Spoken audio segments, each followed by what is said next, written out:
शास्त्र में कहा गया है, ब्रह्मचर्यम परम बलम, अर्थात ब्रह्मचर्य परम बल है।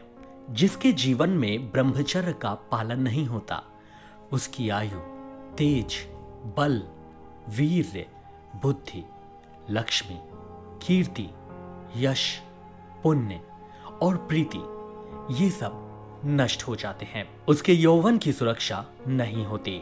दुनिया में जितने भी महान व्यक्ति हुए हैं, उनके मूल में ब्रह्मचर्य की ही महिमा है।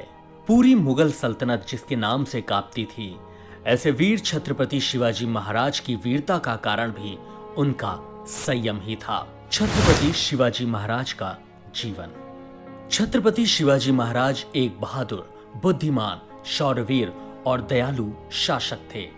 उनका जन्म 19 फरवरी 1627 को मराठा परिवार में महाराष्ट्र के शिवनेरी में हुआ। शिवाजी के पिता शाहजी और माता जीजाबाई थी। माता जीजाबाई धार्मिक स्वभाव वाली होते हुए भी गुण और स्वभाव से और व्यवहार में वीरांगना नारी थी। इसी कारण उन्होंने बालक शिवा का पालन पोषण रामायण, महाभारत तथा अन्य भारतीय वीर आत्माओं की उज्जवल कहानियां सुनाकर और शिक्षा देकर किया था।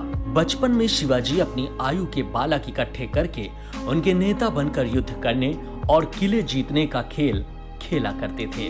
दादा कोणदेव के संरक्षण में उन्हें सभी तरह की सामयिक युद्ध आदि विधाओं में भी निपुण बनाया गया था। धर्म, संस्कृति और राजनीति की भी उचित शिक्षा दिलवाई थी। उस युग में परम संत रामदेव के संपर्क में आने से शिवाजी पूर्णतः राष्ट्र प्रेमी, कर्तव्य परायण एवं कर्मठ योद्धा बन गए।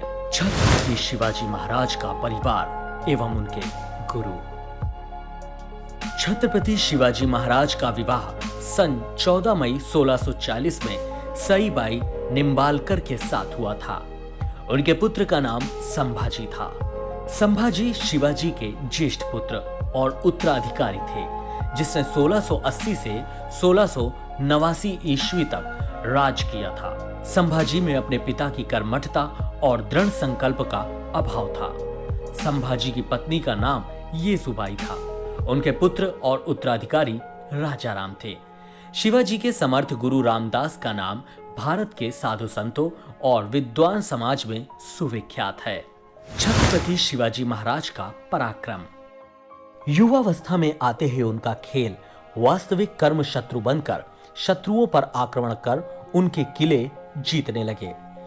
जैसे ही शिवाजी ने पुरंदर और तोरण जैसे किलों पर अपना अधिकार जमाया, वैसे ही उनके नाम और कर्म की सारे दक्षिण में धूम मच गई। ये खबर आंख की तरह आगरा और दिल्ली तक जा पहुंची। अत्याचारी किस्म के यवन और उनके सहायक सभी शासक उनका नाम सुनकर ही मारे डर के बगले झांकने लगे। शिवाजी के बढ़ते प्रताप से आतंकित बीजापुर के शासक आदिल शाह जब शिवाजी को बंदी ना बना सके, तो उन्होंने शिवाजी के पिता शाहजी को गिरफ्तार कर लिया। पता चलने पर शिवाजी आग बबूला हो गए। उन्होंने नीति और साहस का सहारा लेकर छापेमारी कर जल्द ही अपने पिता को इस कैद से आजाद कराया। तब बीजापुर के शासक ने शिवाजी को जीवित अथवा मुर्दा पकड़ लाने का आदेश देकर अपने मक्कार सेनापति फजल खां को भेजा। उसे भाईचारे व सुलह का झूठा नाटक रचकर शिवाजी को अपनी बाहों के घेरे में लेकर मारना चाहा, पर समझदार शिवाजी के हाथ में छिपे बगनक का शिकार होकर वह स्वयं मारा गया। इससे उनकी सेनाएं अपने सेनापति को मरा पाकर वहां से दुम दबाकर भाग गई। छत्रपति शिवाजी महाराज एक भारतीय शासक थे, जिन्होंने मराठा साम्राज्य खड़ा किया था। इसलिए उन्हें एक अग्रगण्य वीर एवं अमर स्वतंत्रता सेनानी स्वीकार किया जाता है। वीर शिवाजी राष्ट्रीयता के जीवंत प्रतीक एवं परिचायक थे। इसी कारण निकट अतीत के राष्ट्र पुरुषों में महाराणा प्रताप के साथ साथ इनकी भी गणना की जाती है। बहुमुखी प्रतिभा के धनी छत्रपति शिवाजी महाराज की जयंती महाराष्ट्र में वैसे तो 19 फरवरी को बनाई जाती है, लेकिन कई संगठन शिवाजी का जन्मदिन हिंदू कैलेंडर में आने वाली तिथि के अनुसार मनाते हैं। उनकी इस वीरता के कारण ही उन्हें एक आदर्श और महान राष्ट्र पुरुष के रूप में स्वीकारा जाता है। छत्रपति शिवाजी महाराज का 3 अप्रैल 1680 ईस्वी में 3 सप्ताह की बीमारी के बाद रायगढ़ में स्वर्गवास हो गया। कट्टरता और उद्दंडता के खिलाफ संघर्ष।